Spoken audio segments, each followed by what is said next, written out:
A paz do Senhor, meus irmãos, que a graça e a misericórdia do Senhor Jesus esteja com você, com a sua família. Pela graça e misericórdia do Senhor, estamos começando mais um subsídio para a Escola Bíblica Dominical, lição de adultos da Casa Publicadora das Assembleias de Deus, CPAD. Estamos no último trimestre e a lição já é a de número 11. Lição de número 11, exatamente encaminhando-nos para o final de mais um trimestre, para 11 de dezembro de 2022, é dia da Bíblia, segundo domingo de dezembro.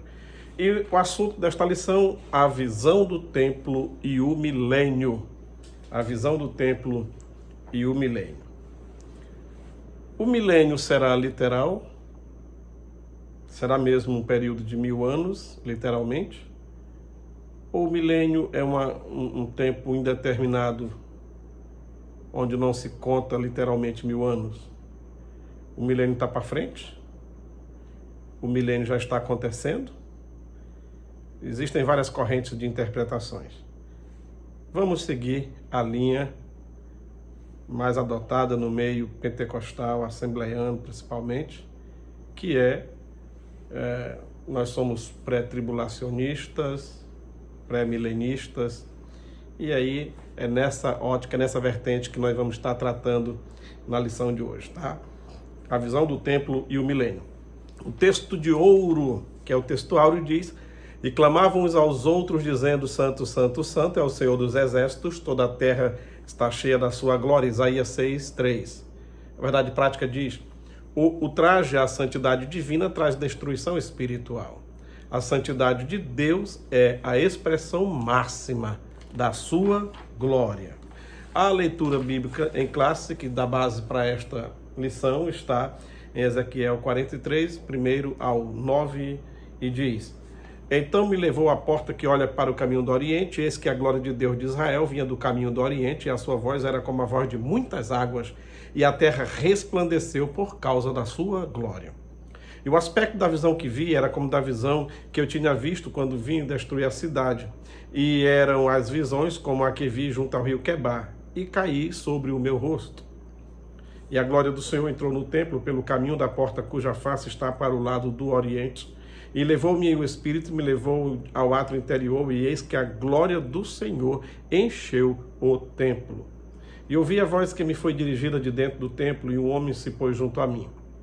E me disse: filho do homem, este é o lugar do meu trono, e o lugar da planta dos meus pés, onde habitarei no meio dos filhos de Israel para sempre. E os da casa de Israel não contaminarão mais o meu nome santo, nem eles, nem os seus reis, com as suas prostituições e com os cadáveres dos seus reis nos seus altos, pondo o seu umbral ao pé do meu umbral, e a sua ombreira junto à minha ombreira, e havendo uma parede entre mim e eles. E contaminaram o meu santo nome com as suas abominações que faziam, por isso eu consumi na minha ira. Agora lancem eles para longe de mim a sua prostituição e os cadáveres dos seus reis, e habitarei no meio deles para sempre. Muito bem, esta lição chega-nos em tempo oportuno, como sempre, né? A palavra-chave para esta lição é santidade. Anote aí, santidade. E diz-nos a introdução: estudamos na lição passada a restauração espiritual de Israel, que o profeta anunciou para um futuro distante. Mas o registro da volta da glória de Deus aparece depois da destruição do templo, sendo parte das promessas divinas de restauração. E o templo foi destruído, foi reconstruído, foi destruído de novo, e até o momento não foi reconstruído.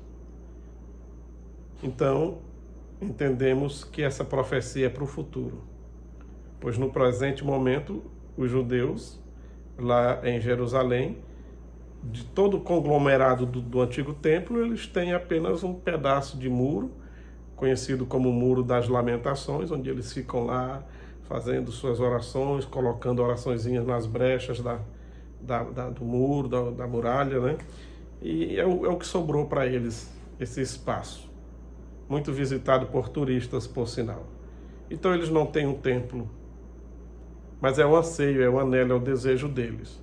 E no futuro, lá no milênio, após o arrebatamento da igreja, após o período tribulacional, o templo vai ser reconstruído no milênio. E aí sim, a glória de Deus estará no templo novamente, principalmente na pessoa do Senhor Jesus Cristo, que estará nesse templo. Bom, sobre o que vem depois da restauração, vamos falar um pouquinho no primeiro tópico. Essa parte da revelação de Ezequiel segue o mesmo padrão da sua experiência lá no início da sua vocação, que ocupa todo o capítulo 1. A linguagem é a mesma da visão do capítulo 8, quando o profeta foi levado em espírito para Jerusalém e para o templo. E tem aqui o subtópico, a porta oriental do templo, no versículo 1. Ela é a porta mais famosa, tá? Essa porta é a mais famosa e a mais importante também, pela sua história e pelo que já foi profetizado sobre ela. Então, os capítulos 40 a 42 descreve o complexo do templo com suas áreas, espaços, dimensões, mas só no capítulo 43, 1 ao 12, que a glória de Deus aparece. Aquela glória que Ezequiel um dia viu se arrancar de lá, pairar um pouco sobre a cidade, depois ir embora, porque Deus já não estava mais satisfeito com o culto que eles estavam apresentando, com a forma de exercer a sua religiosidade. Estava uma coisa apenas rotineira, sem temor, e Deus não divide a sua glória com ninguém, Deus não tolera a desobediência, o pecado, então a glória de Deus se arrancou. E por causa de tudo isso, Deus permitiu o país ser invadido e o templo ser destruído, tá? Mas Ezequiel viu a glória de Deus sair pela porta oriental, porta leste, e está profetizado que é exatamente por essa mesma porta que a glória de Deus vai entrar novamente lá. É essa porta de Jerusalém, essa porta oriental, ela entrando, daria de frente para a porta do templo, chamada a Porta Bela ou Porta Formosa. Então, quem entrava pela porta oriental de Jerusalém, seguindo adiante, daria na Porta Formosa lá do templo, certo? Muito bem. Agora, a glória de Deus, quando se fala em glória de Deus, se fala na presença de Deus. Não tem como. Não tem como a glória de Deus estar se o próprio Deus não estiver, certo? Então é bom sempre lembrar disso. Se a glória de Deus se arrancou do templo, é porque Deus também não estava mais no templo. Deus também não estava mais aceitando toda aquela liturgia, toda a demonstração de religiosidade, de santidade, as orações e tudo mais. Deus não estava mais satisfeito. Então Deus se retirou do templo, a sua glória se retirou do templo, era como um sinal da presença de Deus também saindo do meio do seu povo. Deus sempre quis estar com o homem, foi Deus que fez o homem, soprou o fôlego de vida, e Deus quis sempre manter essa conexão com o homem. Então lá no princípio, antes de Adão errar, pecar, Deus vinha todos os dias na viração do dia. Mas depois o homem pecou e então houve um afastamento de Deus, tá? Houve um afastamento por causa do pecado. Quando Deus chega no jardim, ele não pergunta para Adão: Adão, o que foi que tu fizeste? O que fizeste, Adão? O que foi que você fez? Ele perguntou: foi onde tu estás? Onde você está? Ou seja, você não está mais na minha presença. Porque o pecado separa o homem, distancia o homem da presença de Deus. O Adão, que todo dia estava na presença de Deus, agora por causa do pecado não estava mais na presença de Deus. Certo? Então Deus já sabia que ele tinha pecado. Muito bem. Mas agora Deus faz com que lá no primeiro templo, por assim dizer, o templo, barraca, o tabernáculo que montava e desmontava, fosse construída uma arca em ouro e madeira. E isso aponta para Jesus. A madeira representa a parte humana e o ouro a parte divina. Porém, a tampa era toda de ouro propiciatório, onde ficavam os querubins, de onde a voz de Deus saía, onde uma nuvenzinha se apresentava e vibrava aquela tampa, e a voz de Deus ecoava dentro do Santo dos Santos. Aquele espaço atrás do véu. A arca era símbolo da presença de Deus no meio do seu povo, tanto que a primeira coisa a ser montada no acampamento era exatamente a tenda da congregação, e depois as tribos norte, sul, leste e oeste eram montadas. E em redor os levitas. Então Deus ficava bem no centro do acampamento. O templo, a tenda ficava, então a arca era símbolo da presença de Deus no meio do seu povo. Mas depois a arca também desapareceu de todo o contexto histórico de Israel. Mas aí foi profetizado que Jesus nasceria de uma virgem, ele seria o Emanuel, o Deus conosco. Agora Jesus Cristo veio para ser, assim, Deus no meio do povo, porque Deus quis estar sempre com o homem. Jesus terminou seu ministério terreno e, ao voltar, agora ele diz: não vos deixarei órfão, enviarei o Consolador, o Espírito Santo. Então, no jardim e na arca, vemos aí a primeira pessoa da Trindade, o Pai. Na pessoa de Jesus, a segunda, né? Jesus Cristo como segunda pessoa. E no presente momento, nesse momento em que vivemos nesta era do Espírito Santo, a terceira pessoa da Trindade está conosco. Então é uma forma de Deus sempre estar no meio do seu povo, porque esse foi o desejo de Deus, e Deus está, o Espírito Santo habita naquele que já nasceu de novo, que aceitou a Cristo. Então, cada crente salvo que tem comunhão com Deus, ele é o templo e morada do Espírito Santo. E, exemplificando dessa forma, a glória de Deus está presente no salvo, que é templo e morada do Espírito Santo. Mas no templo físico, vai acontecer só no milênio agora, tá? Bom, e essa é a deixa para o nosso segundo tópico, o templo do milênio. Esse templo é totalmente diferente do tabernáculo que Moisés fez no deserto, do que Salomão construiu, do refeito por Zorobabel, reformado por Herodes. Esse é totalmente diferente nas suas dimensões, no seu tamanho, e ele não caberia no espaço do monte onde os templos anteriores foram originalmente construídos. Pelas dimensões do livro de Ezequiel, ele não caberia lá, não cabe lá. Então ele vai ter um espaço bem maior do que somente o monte, tá? Do que o monte ali onde foi um dia Abraão levar Isaac para um sacrifício. Como prova, por Deus não aceita sacrifício humano. Esse templo é um templo diferente, diz o primeiro subtópico. Podemos enumerar alguns utensílios que não terá nele, que tinha na tenda da congregação e no templo de Salomão. Por exemplo, a Arca da Aliança, que ficava atrás do véu, no Santo dos Santos, não vai ter nesse templo novo. O altar de ouro para queimar incenso, que representa as orações, não estará. O candelabro, que é o castiçal de 7 lâmpadas, não vai estar. A mesa da proposição com os pães, que era trocada constantemente. E outra coisa, o véu que divide o lugar santo dos santos, do lugar santíssimo, também não. A lição não fala do véu, mas o véu não terá nesse templo milenial, certo?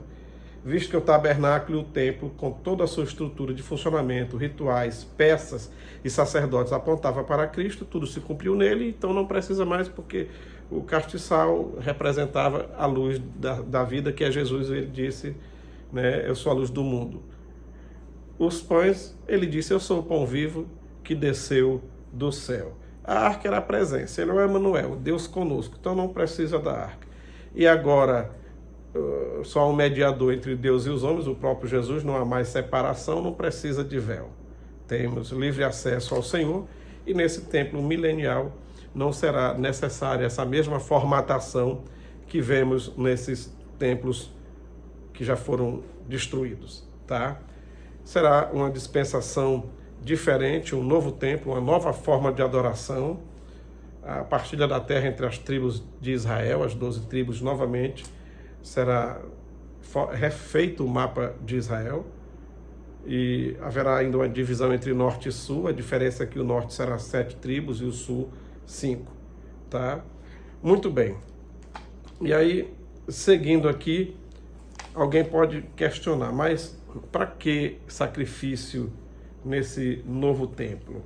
Já que estaremos no milênio e o Senhor Jesus estará presente, o Cristo estará presente. Olha, os sacrifícios no passado, tinha um caráter, digamos assim, vicário. A pessoa pecava, Deus aceitava a morte de um cordeiro, de um animalzinho, pela vida do pecador. Mas aí depois Jesus Cristo veio e fez um sacrifício perfeito com a sua morte na cruz, não precisa mais tirar a vida de animalzinho nenhum. A morte de Jesus já foi suficiente. Hoje, nós não celebramos mais a Páscoa, nós celebramos a Santa Ceia. Os cristãos celebram a Santa Ceia porque entendemos que a Páscoa se cumpriu em Jesus. Mas todos os anos os judeus também celebravam a Páscoa e matavam o cordeiro e comiam juntos e tudo, e essa Páscoa fazia eles lembrar daquele cordeiro pascual lá do Egito, de quando eles saíram. Então, a cada ano, eles matavam o cordeiro e celebravam a Páscoa como um memorial da grande libertação que Deus deu para eles na saída do Egito para a Terra Prometida. Hoje, nós celebramos a Santa Ceia também como um memorial. Ele disse fazer isso em memória de mim. Ele não disse quando era para encerrar, quando era para a igreja parar. Se ele não botou uma data para parar, então entendemos que tem que ser até que ele volte, até que ele venha, como disse Paulo. Bom, então nós celebramos a Santa Ceia. Porém, no milênio, os sacrifícios serão para quem então se Jesus já estará presente. Assim como o Cordeiro Pascual a cada ano os judeus sacrificavam e faziam isso tudo para lembrar da saída do Egito, no milênio, creio que o sacrifício será feito para lembrar do que o Senhor fez por Israel, livrando-os da mão do anticristo no período tribulacional, na batalha do Armagedon, salvando-os, tirando eles daquele sofrimento intenso que passarão, tá? Principalmente na batalha do Armagedon, mas em toda a história de Israel, porque é só no final da grande tribulação que nacionalmente eles vão se converter. Então os sacrifícios poderão servir como um memorial, né, do que Cristo fez por eles. E também como uma forma talvez de purificação do templo, um ritual singelo, certo? Muito bem. Então não serão para perdão de pecados, nem para cobrir pecados, tá? Não será para isso o sacrifício no milênio. Muito bem. Os sacrifícios no milênio em Ezequiel, também a gente deu uma observada aí que haverá, e muita gente fica, mas para quê? Para quê? Para quê? Para quê? Para quê? Eu expliquei mais ou menos aqui de uma forma singela, como uma suposição, também não estou batendo o martelo e virando a ponta e dizendo que tem que aceitar da forma que eu estou falando. É apenas uma maneira de pensar a respeito desse assunto, tá? Bom, mas, repito, assim como o Cordeiro Pascal era o lembrete, os sacrifícios no milênio também lembrará do que Cristo fez, tanto na cruz, e eles não aceitaram, mas também pelo que Cristo fará por eles no período tribulacional, certo? E no terceiro tópico fala sobre santidade e a glória de Deus. Não tem como a glória de Deus estar presente num lugar contaminado de pecado, de idolatria e de rebelião. A glória de Deus só se apresenta onde há santidade. Onde há santidade. Um dia Moisés percebeu uma sarça queimando e não se consumia. Ali era uma forma singela de a glória de Deus ser mostrada para Moisés de uma forma simples. E ele foi se aproximar, e qual foi a exigência de Deus? Tira a sandália do pé, porque o lugar que pisa é santo. Ora, Moisés há tanto tempo andava por ali cuidando de ovelhas, só agora era santo por quê? Por causa da presença de Deus. Moisés andava por ali há muito tempo cuidando de ovelha, mas naquele momento Deus estava presente ali. E a presença de Deus diz que o lugar é santo, então merece todo o respeito e toda reverência que se possa ter no lugar onde Deus está presente. Como Israel se converterá no final da grande tribulação, e aí o Senhor, depois do juízo das nações, começa o milênio, só agora a profecia de Joel se completa, eles também receberão o Espírito Santo, nacionalmente falando, e só então eles terão alcançado a santidade que definitivamente faz com que estejam aptos ao Espírito Santo morar neles, de uma vez por todas, e só assim o verdadeiro templo, com a presença do Senhor Jesus, será restaurado, certo? Esse templo que Ezequiel viu em toda a sua glória, em toda a sua pujança. Um templo que debaixo do seu altar vai sair um filete de água. E aquele filetezinho de água vai aumentando. Se a gente observar a lógica natural, se uma fontezinha começar a jorrar, ela vai indo, depois se perde no caminho, porque vai evaporando pelo sol, vai entrando no solo e tudo. Porém, se afluentes entrarem nesse riachinho, vários afluentes, ele se torna um rio. Não é o caso desse rio milenial. Esse riachinho que vai começar a sair debaixo do altar, desse templo que Ezequiel tem a visão, nenhum afluente entra nele. Porém, a cada 500 metros, ele vai aumentando exponencialmente seu volume de águas. Cobre os pés, anda um pouco, entra, chega aos joelhos, anda um pouco na margem, entra na água, na cintura, anda mais um pouco, entra de novo, já está no pescoço, água que já tem que passar a nado. E esse rio se dirige para o Mar Morto, vai entrar no Mar Morto. O Rio Jordão também desemboca no Mar Morto, há tantos anos, milhares de anos. Entretanto, o Rio Jordão não dá conta de purificar o Mar Morto, de dessalinizar o Mar Morto, de produzir vida no Mar Morto. Mas esse rio milenial, que vai sair do templo milenial, vai entrar no Mar Morto, vai produzir vida, a alta salinidade vai diminuir e vai ser como a salinidade dos mares normais. Haverá muitos e muitos peixes, cardumes de peixe, e o Mar Morto vai ter que mudar de nome, logicamente. Ele é chamado de morto porque nada vive naquelas águas, não tem como ver peixe. Enquanto os mares têm uma média de 3,5% de sal, ele tem 35% de sal. É muito sal. Para cada litro de água do Mar Morto, 350 gramas de sal. É sal demais. Certo? Não dá para viver nada lá. Mas agora ele será modificado, será sarado, terá vida. É por isso que eu digo, eu não sei qual vai ser o nome desse mar. Esse mar ressuscitado, não sei, novo, mar novo, vai ter que mudar de nome, ele não será mais morto. Tudo por um milagre desse rio que representa também a chegada do Espírito Santo na vida do pecador. Quando o Espírito Santo chega na vida do pecador, produz vida, vida com abundância, produz alegria, produz salvação. Olha, e ao longo da caminhada desse riozinho, ao seu redor, vegetações vai crescer.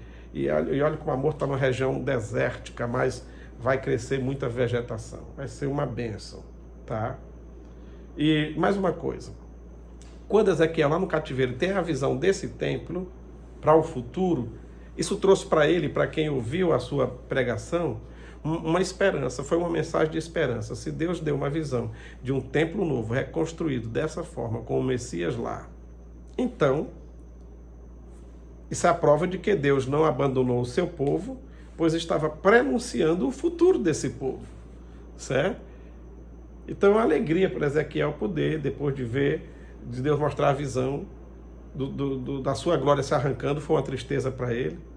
Saber que tudo foi destruído lá em Jerusalém, uma tristeza muito grande. Mas imagina a grande alegria dele, Deus mostrar, mas tem um futuro glorioso. Depois da reconstrução, da restauração nacional e espiritual, o templo também vai ser restaurado.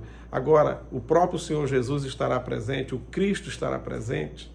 Então isso foi um lenitivo, foi um bálsamo para todos aqueles que estavam no sofrimento, no cativeiro, juntamente com Ezequiel.